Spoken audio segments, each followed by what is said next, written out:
짧으니까 이 말씀은 우리 함께 합독해서 공독합시다. 우리 다 같이 한 목소리로 하나님 말씀을 받습니다. 시작. 제자들이 예수께 나와 이르되 어찌하여 그들에게 비유로 말씀하시나이까? 대답하여 이르시되 천국의 비밀을 아는 것이 너희에게는 허락되었으나 그들에게는 아니 되었나니 무릇 있는 자는 받아 넉넉하게 되되 없는 자는 그 있는 것도 빼앗기리라.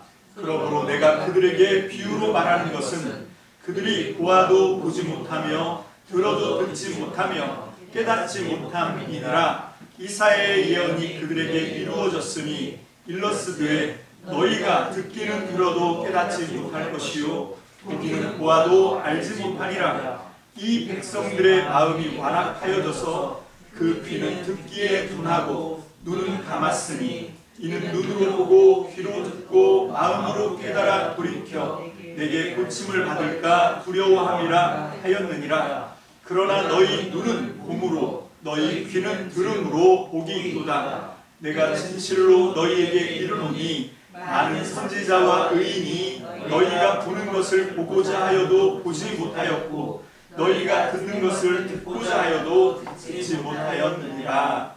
아멘. 기도하겠습니다. 할렐루야. 살아계신 주님, 참 좋으신 우리 아버지 주님의 사랑과 은혜를 찬양합니다. 오늘 이제 1월 넷째 주 하나님 마태복음의 말씀으로 우리가 함께 주님의 나라를, 그 비밀을, 하나님의 뜻을 깨닫기 원합니다. 하나님, 우리의 지식으로는, 우리의 능력으로는 하나님의 말씀을 더듬기도 부족합니다. 하나님, 두루뭉실하게 깨닫는 것도 불가능합니다. 오늘 시간 성령님 우리 가운데 찾아오셔서 계시의 영으로 역사하여 주셔서 하나님 이 말씀을 통하여 주님의 뜻을 분명히 깨닫는 놀라운 시간이 될 수 있도록 은총을 베풀어 주시옵소서. 전적으로 우리 주님 주장하여 주시고 하나님의 말씀이 오늘 시간 우리 각 사람의 마음 가운데 하나님의 나라로 깨달아지는 놀라운 은혜만 허락하여 주시옵소서. 부족한 종을 세워주셨사오니 오직 능력의 상중에 붙들어 주시고 성령의 은총의 도구로만 쓰임받게 주님 역사해 주옵소서. 전폭을 주께 맡깁니다. 감사드리옵고 예수님 이름으로 축복하며 기도합니다. 아멘. 할렐루야. 우리는 지금 이제 마태복음을 함께 살펴보고 있습니다. 마태복음은 지난주에도 또 한 번 강조를 했지만 한 번 더 말씀드리면 5개의 말씀 모음집, 가르침 모음집이 있습니다. 그것이 이 마태복음의 가장 중요한 뼈대라고 말씀을 드렸어요. 이 5개 어떻게 이런 표현을 하면 더 확 와닿는데 예수님의 설교, 가르침을 모아놓은 설교 모음집이 5군데가 있는데 왜 그러면 이 설교 모음집을 5개로 만들었을까 하는 겁니다. 여러분, 이건 뭔가 하면 패러디입니다. 여러분, 이건 뭔가를 지금 본떠서 흉내내려고 하는 의도가 있어요.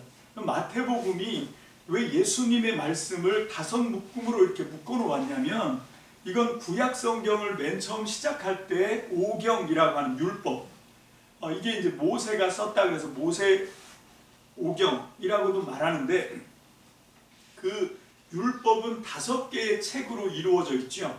그게 뭔가 하면 창세기, 출애굽기, 레위기, 민수기, 신명기, 이게 그겁니다.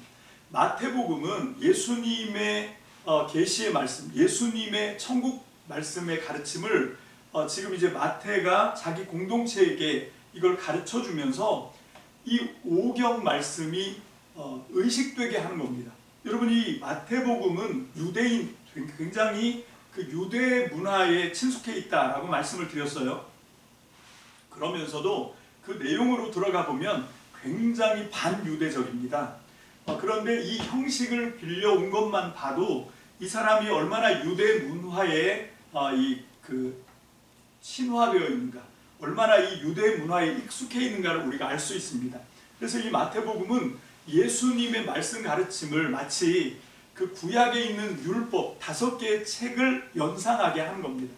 자, 그 오경 말씀, 율법이라고 하는 토라라고 하는 오경 말씀 가운데 창세기, 출애굽기, 레위기, 민수기, 신명기 5권의 책이 있는데 여러분 이 율법이 물론 다 중요합니다. 서열을 가리는 게 좀 그렇지만 여러분 유대인들은 이 5개의 말씀 중에 어떤 말씀을 가장 중요하다고 생각하냐면 가운데 있는 레위기 말씀입니다. 그래서 이 유대인들은 그 말씀을 외워야 되거든요. 어렸을 때 이제 이 히브리 말을 배우게 되면 그때부터 뭐 뿔을 발라가지고 애기들 때부터 이 율법 말씀을 계속 묵상하고 읽고 그걸 외우고 이걸 시켜요. 그래서 보통은 13살이 성인식인데 13살이 되면 어떤 친구들은 오경 말씀을 다 줄줄 외우는 친구가 있습니다. 그런데 적어도 다른 오경 말씀은 다 못 외우더라도 레위기 말씀만큼은 꼭 외워야 성년식을 해준다고 해요. 유대인들의 전통이 그렇습니다. 그만큼 이 사람들은 레위기의 말씀을 가장 먼저 읽게 시키는 말씀이 레위기의 말씀이고 왜 그렇습니까? 왜 레위기가 중요할까요? 여러분 그건 왜 그런가 하면 아주 단순하게 얘기하면 오경의 가운데 들어있기 때문에 그래요. 여러분 이 유대인들의 문학 기법은 이게 이 수미쌍관 뭐 어려운 말을 써서 그런데 하여튼 이 보자기처럼 샌드위치 구조처럼 여러분 샌드위치 보면 맨 가에 빵이 있고 그 가운데 패드 고기 패드 뭐 그런 게 들어있고 야채 들어있고 여러분들은 뭘 제일 좋아하나 모르겠는데 저는 고기가 아무래도 인생은 고기서 고기니까 고기를 제일 좋아합니다. 맛있고요. 여러분 그런 것처럼 이 율법도 그렇고 오경도 그렇고 이 마태복음의 말씀 모음집도 오늘 우리가 이제 시작하려고 하는 이 가운데 있는 이 마태복음 13장에 있는 천국 비유 말씀이 가장 중요한 말씀이다. 여러분 여기에 포인트가 있습니다. 지난 시간까지는 산상수훈이 제일 중요하다는 것처럼 저 목사가 썰을 풀더니 갑자기 또 돌변해서 오늘 설교 말씀인 13장이 제일 중요하다 이렇게 얘기한다고.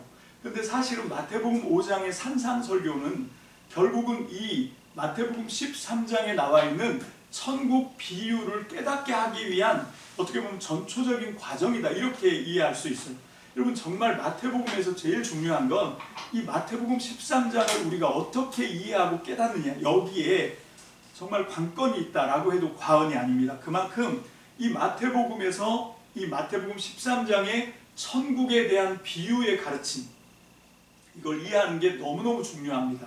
자 그러면 이제 비유라고 하는 걸 우리가 좀 생각해 봐야 되는데 여러분 이 마태복음에만 비유가 이 1장부터 28장까지 해서 총 50여 개가 나옵니다. 비유가 굉장히 많죠.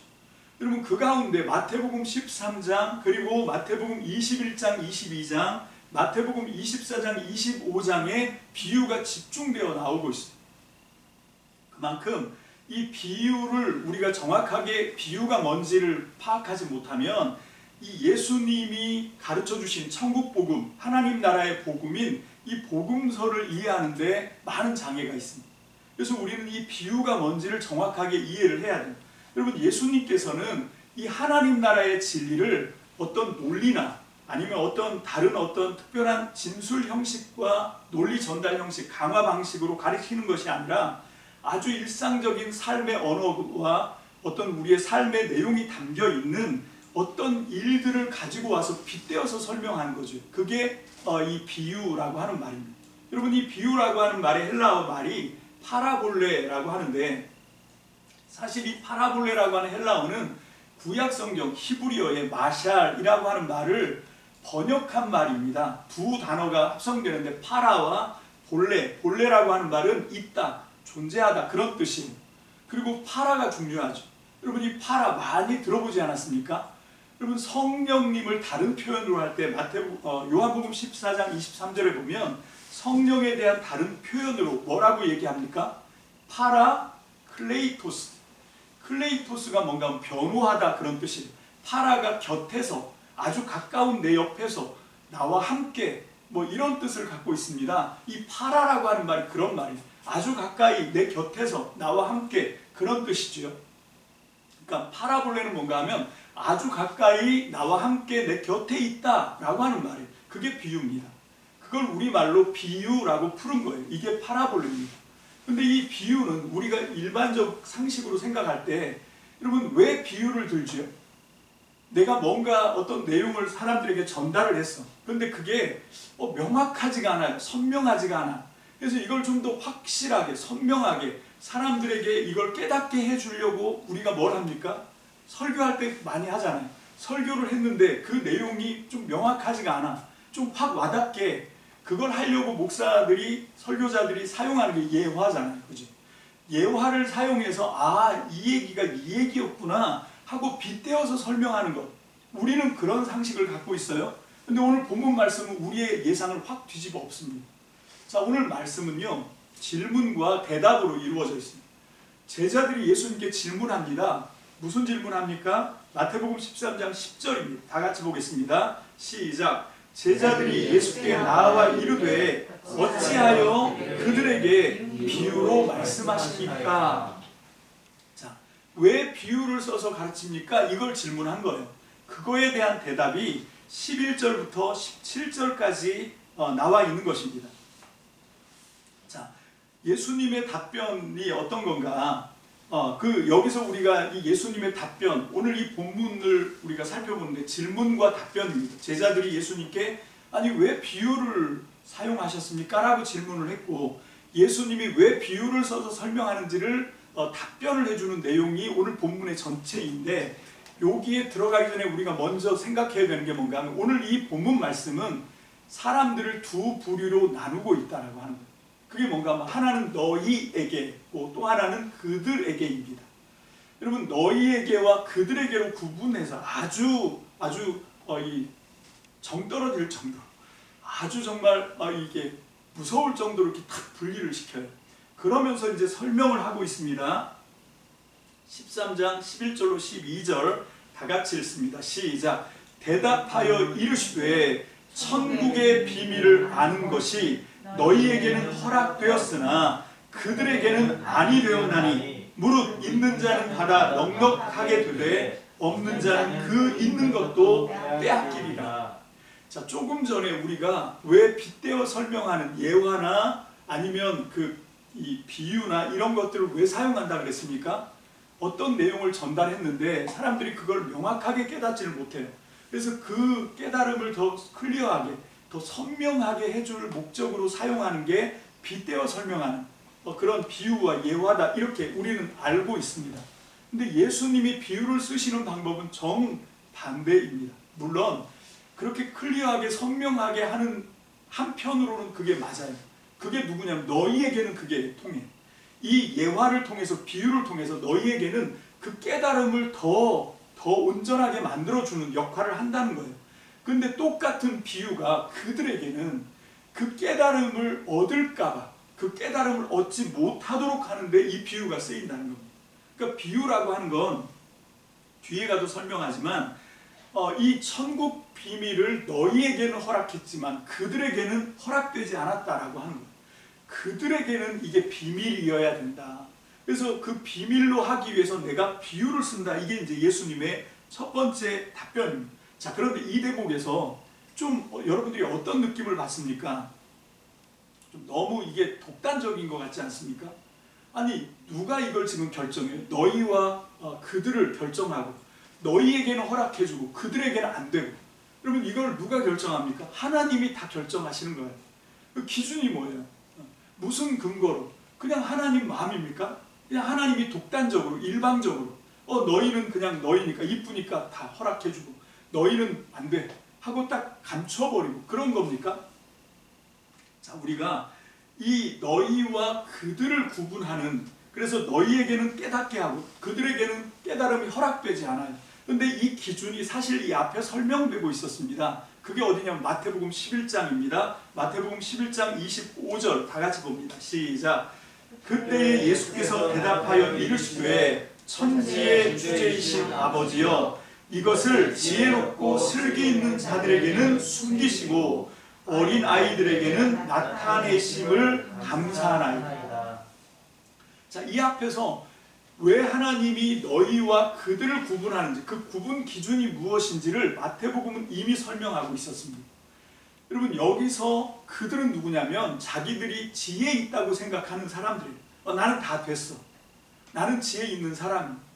여러분, 나는 이제 어느 정도 경지에 이르렀어 라고 생각하는 사람들, 그 사람들에게는 하나님 나라의 비밀을 비유로 얘기해서 그 사람들은 절대로 깨닫지 못하는 그들의 부류로 하나님이 딱 한정하신다는, 여러분, 이게 하나님이 결정하시는 게 아니라 그 사람들이 그걸 자초하는 겁니다.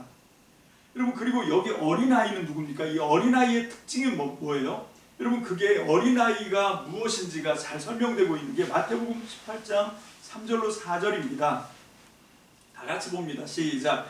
이르시되 진실로 너희에게 이르노니 너희가 돌이켜 어린아이들과 같이 되지 아니하면 결단코 천국에 들어가지 못하리라. 그러므로 누구든지 이 어린아이와 같이 자기를 낮추는 사람이 천국에서 큰 자리라. 여러분, 어린아이의 특징이 뭔가 하면 자기를 낮춘다는 거예요. 그렇죠. 사회적으로나 아니면 뭐 기능이나 능력이나 지식이나 어린아이는 자기를 높일 수 있는 그런 게 하나도 없습니다. 사회적으로도 자기를 높일 만한 어떤 신분적인 이점이나 이런 것들이 하나도 없어요. 이 어린아이들은 전적으로 부모에게 자기의 어떤 생명 유지 이런 것들을 다 의탁할 수밖에 없는 그런 아주 약한 존재죠. 여러분, 어린아이의 특징은 뭔가 하면 자기를 낮춘다는 겁니다. 여러분, 여기 지금 말씀하고 있는 이 천국의 비밀, 이 하나님 나라의 비밀, 마태복음은 죽어서 가는 저 영원한 천국을 얘기하는 게 아니라 1차적으로 그리고 집중적으로 이 땅에서 하나님께서 예수님을 통해서 펼쳐가신 하나님 나라, 그 하나님 나라, 여기서 우리가 이루어 가야 되는 하나님 나라, 완성시켜 가야 되는 하나님 나라, 그거에 집중하고 있다라고 하는 걸 다시 한번 강조하고요. 그 하나님 나라를 주님과 함께 그 약속의 말씀을 붙잡고 주님과 함께 이 땅에서 이루어 갈 수 있는 자격 조건이 뭐냐? 자기를 높이면 안 된다는 거예요. 자기를 낮추어야 된다는 거예요. 자기를 낮춰야만 전적으로 주님이 의도하시는 대로, 주님이 계획하시는 대로 순종하고 나갈 수 있습니다. 근데 자기 생각, 자기 방법, 자기 주관이 뚜렷한 그런 어린아이가 되지 못하면, 자기를 낮추는 사람이 되지 못하면, 교만하면 어떻게 됩니까? 이 굉장히 힘들어지게 된다는 것이죠. 자, 그래서 여기서 이 어린아이와 그리고 지혜 있는 사람을 마태복음 11장 25절에서 구분하고 있는데, 제가 오늘날 이렇게 신앙생활 하시는 것들 이렇게 보면서 좀 적용을 좀 해보고 싶다는 생각을 합니다. 여러분, 오늘날 예수 믿는 사람들 가운데 자기가 믿음이 굉장히 좋다는 것을 다른 사람들에게 어필, 다른 사람한테 이렇게 보여주려고 할 때 뭘 하냐면 플레잉 갓 합니다. 여러분, 이게 플레잉 갓이라고 하는 말이 뭔가 하면 하나님 노름이에요. 자기가 하나님인 것처럼 말하면, 내가 하나님의 뜻을 다 아는 것처럼 다른 사람한테, 그래서 내가 기도했는데 하나님이 나한테 이렇게 말씀하셨어 라고 말하는 그런 게 플레잉 갓이에요. 지난 수요일날 우리 욥기 말씀 들으면서 아는 척 하지 말라고 그랬잖아요. 다 아는 것처럼 생각해요. 내가 이미 하나님의 뜻을 다 알고 있는 것처럼. 그래서 사람들을 만나면 하나님의 뜻은 이거야 라고 막 가르치는 거죠. 그게 욥의 세 친구들이었어요.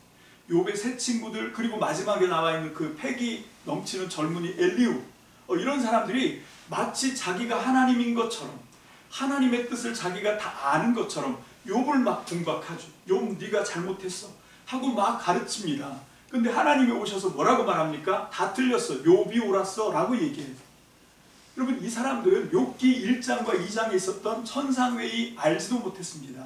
그걸 알면 그렇게 할 수가 없어요. 여러분, 왜? 이 사람들은 사람이기 때문에 천상 어전회의에 무슨 일이 있었는지 모릅니다. 거기서 하나님과 사탄이 내기를 했잖아요.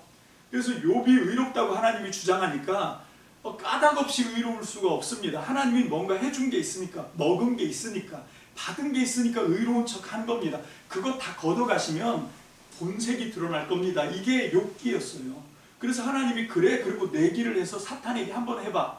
두 차례에 걸쳐서 한 번은 재산과 자식들의 생명을 다 걷어가게 하고, 두 번째는 몸을 쳐서 질병이 들게 하고. 여러분, 이런 과정이 욥이 고난받는 과정이었어요. 근데 그런 걸 알지 못하면서 잠언에 있는 그 권선징악이라고 하는 그 잠언에 있는 지혜를 갖고 욥을 판단하면서 네가 뭔가 잘못한 게 있으니까 하나님한테 징계를 받는 거라고 공격을 한 거죠. 여러분, 그게 욥기에 나와 있는 욥의 고난, 가장 심각한 고난이 그거였다고 생각해요. 물론 자식이 죽는 것도 엄청난 고통이겠죠. 근데 계속해서 끊임없이 죄책감이 들어오고 이게 나 때문에 그런 거 아닐까? 내가 뭔가 잘못해서 그런 거 아닐까? 입 달린 사람마다 눈 뜬 사람마다 다 그렇게 공격을 하니까 욥이 얼마나 괴로웠겠습니까? 나는 그렇지 않은데, 나는 잠언에 있는 모든 것들을 그 말씀들을 다 지키고 순종했는데, 그래서 잠언의 기준으로 나는 의인인데 하나님이 나를 이렇게 고통스럽게 하셨다. 욥은 그런 주장을 하거든요. 하나님은 그러실 수 있다.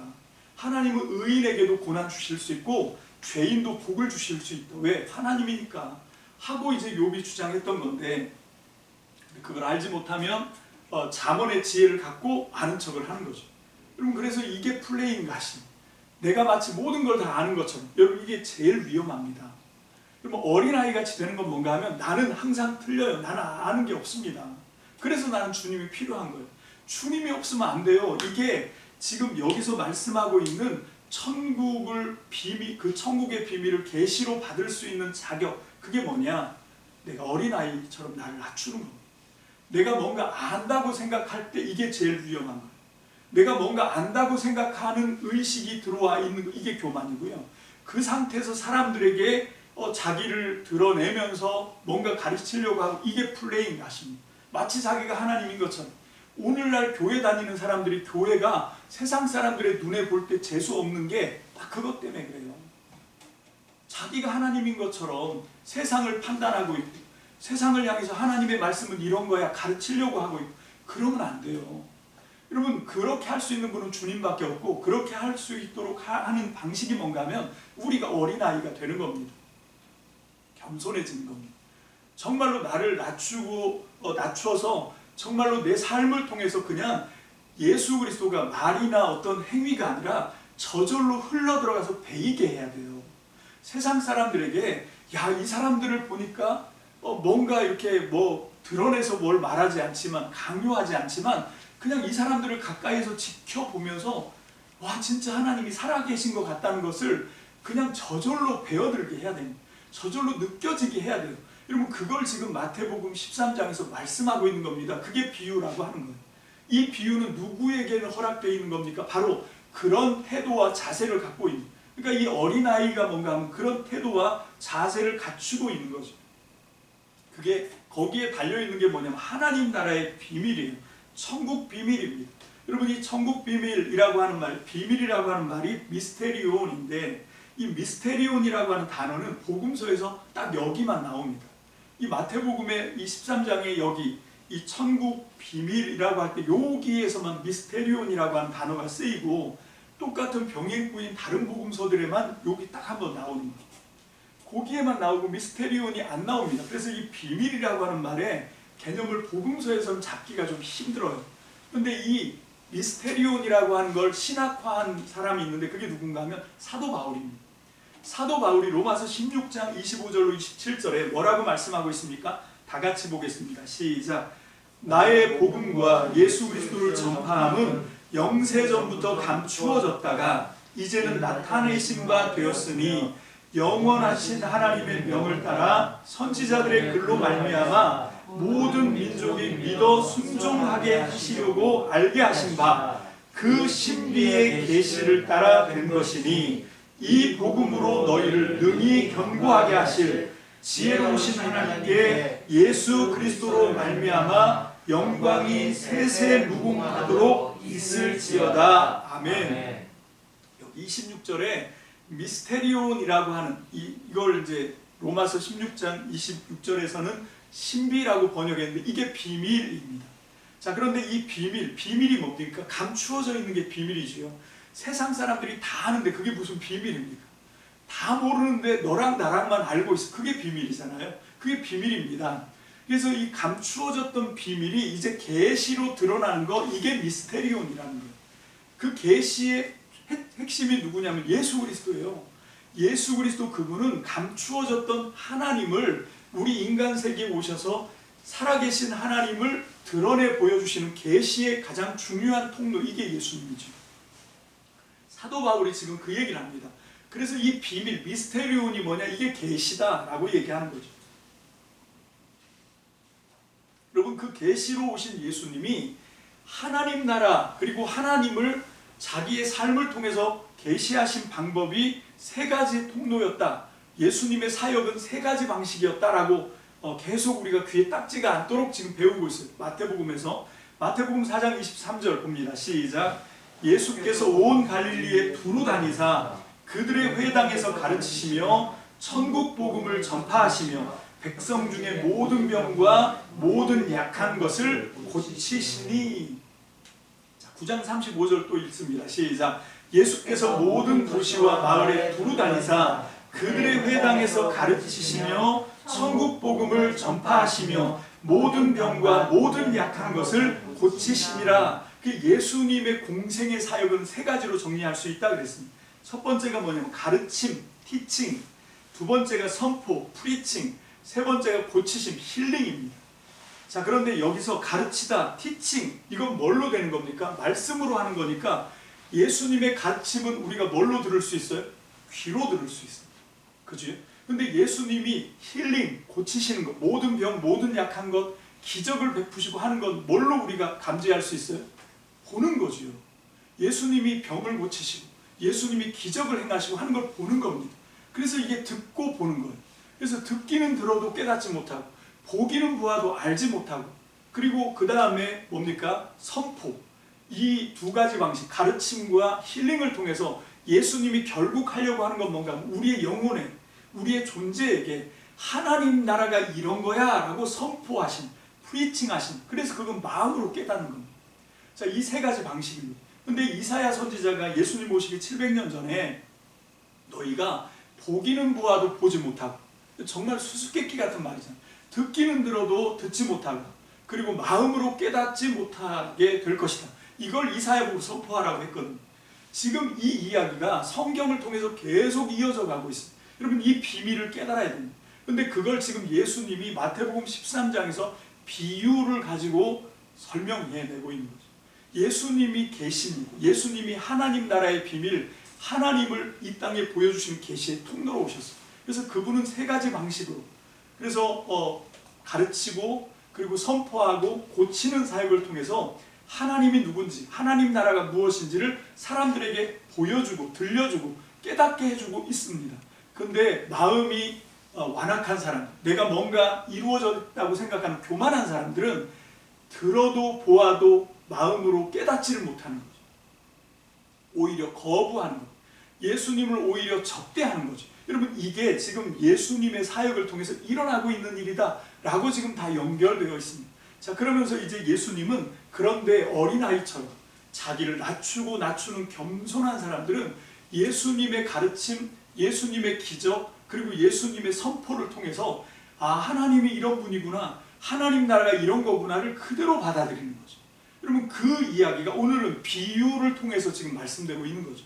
자, 이 비유라고 하는 것, 빗대어서 설명하는 건데, 이 비유를 말씀하실 때 사람들이 둘로 갈라진다는 거예요. 하나는 너희인데 너희는 겸손해서 어린아이 같아서 비유를 들으면 내가 어렴풋이 알고 있던 하나님 나라, 어렴풋이 알고 있던 하나님에 대해서 하나님이 이런 분이었구나를 확 업그레이드가 되는 거죠. 그 깨달음이 선명해진 겁니다. 하나님 나라가 이런 거구나 확 와닿는 거예요. 근데 똑같은 비유를 예수님이 말씀하셨는데 교만한 사람들, 어렴풋이 하나님에 대해서, 하나님 나라에 대해서 어렴풋이 알고 있었다가 비유 말씀을 들으면 에이 그런 게 어딨어 하고 깨져버리는 거예요.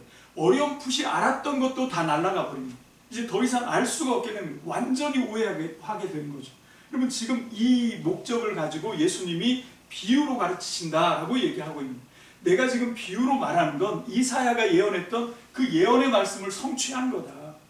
어떤 사람은 그 비유를 보고 듣고 깨달아서 하나님 나라의 비밀을 알고 하나님을 만나게 하려고 비유를 말씀하고, 또 어떤 사람은 똑같은 비유인데 그 비유의 말씀을 듣고 보았을 때 듣기는 들었는데 알지 못하고, 보기는 보았는데 깨닫지 못하고, 그래서 결국은 하나님 나라의 비밀 어렴풋이 알고 있었던 것마저도 뺏기게 되게 하기 위해서 내가 비유로 가르친다라고 하는 거예요. 그래서 이 비유가 뭔지 여러분, 오늘은 대략적인 설명을 하는 거고요. 다음 시간부터는 이제 구체적으로 비유 하나하나를 우리가 찾아가면서 도대체 이 비유가 아까 오늘 이 설교 말씀 통해서 예수님이 왜 너희와 그들을 구분하고 너희는 깨닫는데 왜 그들은 무지해서 깨닫지 못하게 되고 왜 이런 말을 했는지가 이제 비유를 우리가 찾아보면 그 비유 말씀을 우리가 들어가서 공부를 해보면 아, 저 말이 저 말이구나 더 확실하게 와닿을 거예요. 그래서 이 마태복음 13장을 우리가 정확하게 깨닫는 것이 마태복음 전체를 이해하는 열쇠다 라고 하는 걸 우리가 분명히 깨닫게 되시길 주의 이름으로 축복합니다. 자, 마태복음 13장 13절로 16절 예수님의 대답이죠. 다 같이 봅니다. 시작.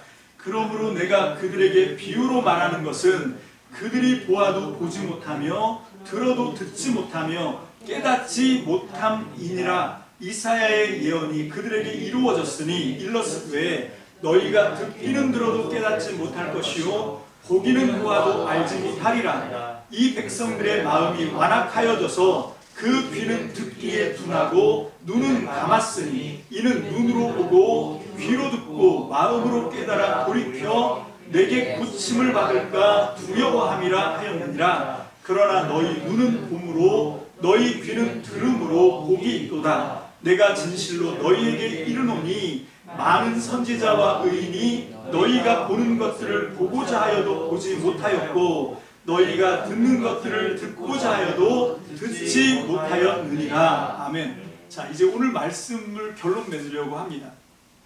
자, 여기서 우리는 자꾸 현혹되는 게 뭔가 하면 보고 아는 것, 듣고 깨닫는 것, 마음으로 이 비밀을 다 아는 것, 여기에 자꾸 꽂혀 있어요. 그런데 그거에 열중하고 그거에 꽂혀 있으면 있을수록 하나님 나라의 비밀은 점점 멀어집니다. 하나님 나라의 진리를 깨닫고 생명을 깨닫는 건 점점 멀어져요. 여러분, 우리는 반대로 해야 됩니다. 뭘 해야 되냐면 우리가 깨닫는 것, 듣고 아는 것, 여기에 매몰되는 것이 아니라 우리의 태도에 눈을 돌려야 돼요. 중요한 건 우리가 어떤 사람이 되느냐가 중요합니다. 우리가 어떤 마음의 자세와 태도를 갖느냐가 중요한 거예요. 하나님 앞에서뿐만 아니라 사람들 앞에서도 우리는 뭔가를 아는 척하는 사람, 뭔가를 다 가졌다고 생각하는 교만한 사람이 되어서는 안 됩니다. 그래서 구약 성경에서도 하나님은 교만한 자를 대적하신다. 교만은 패망의 선봉이다. 교만하면 죽는다. 계속 얘기하는 거예요. 겸손해야 된다. 겸손해야 된다. 지금 오늘 이 비유의 말씀을 가르치면서 예수님의 대답에서도 그 얘기를 하시는 거예요. 깨달으려고 하고 알으려고 하지 마라. 가장 중요한 건 하나님 앞에서, 사람들 앞에서, 세상에서 겸손한 사람이 되는 거다. 너희를 비우고 낮추는 사람이 되어야 된다. 너희가 깨닫지 못하고 너희가 알지 못하고 너희가 하나님의 비밀을 갖지 못하는 이유는 뭔가 하면 교만하기 때문이다. 교만하면 손에 쥐어져도 모르는 거예요. 교만하면 눈앞에 갖다 대도 모르는 겁니다.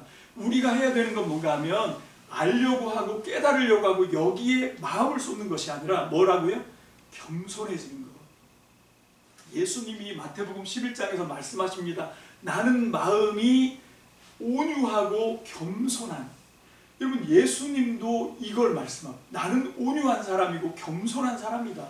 예수님도 겸손한 자세를 유지했는데 우리가 뭐라고? 그럼 우리가 예수님을 따라가는 예수님의 제자인데 왜 그렇게 오늘날은 교만한 태도를 취하는지 모르겠어요. 저를 비롯해서 저에게 하는 말. 여러분, 우리는 정말 목숨 걸고 이 교만한 자리에 올라가면 죽는다. 이걸 깨달아야 돼요. 하나님 앞에서 그리고 사람들 앞에서 정말 겸손하게 내가 뭔가를 안다고 주장하는 지혜로운 사람이 아니라 어린아이처럼 나는 아무것도 모릅니다. 나는 아무것도 알지 못합니다. 나는 아무것도 할 수 없습니다. 이게 우리의 주님 오늘 그날까지 우리가 견지해야 되는 태도, 자세가 돼야 돼요. 여러분, 우리는 그냥 이 겸손만, 우리는 이 교만하지 않으려고 하는 거에만 목숨을 걸면 여러분, 보고 듣고 깨닫고 하는 모든 건 주님이 은혜로 다 해가시는 거예요. 어린아이가 되면 그냥 그 비유 정말 쉬운 비유잖아요. 정말 누가 들어도 깨닫는 말입니다. 그걸 통해서 우리는 하나님 나라의 비밀을 깨닫고 하나님이 누군지를 깨닫게 되는 겁니다. 근데 우리가 이 겸손한 자세를 잃어버리고 자꾸 교만한 자리에 올라가고 높아지려고 하고 남보다 더 잘난 그런 어떤 대우를 받으려고 하고 자꾸 그런 태도와 그런 자세로 겸손을 버리고 교만해지니까 하나님이 우리에게 정말 우리를 안타깝게 여겨서 우리 손에 쥐어주고 눈앞에 갖다 들이대고 우리의 귀청이 떨어지도록 외쳐도 우리는 보고 듣고 마음으로 깨닫지를 못하게 됩니다. 그래서 오늘 이 비유를 우리가 시작하기 전에 정말 이 말씀의 핵심은 뭔가 하면 겸손해지자예요. 오늘 말씀의 핵심이 교만하면 죽는다. 겸손해지자. 우리의 태도, 우리의 자세, 겸손한 것이 열쇠다. 하나님 나라의 계시를 깨닫는 것, 비밀을 깨닫는 것 어떻게 해야 되냐?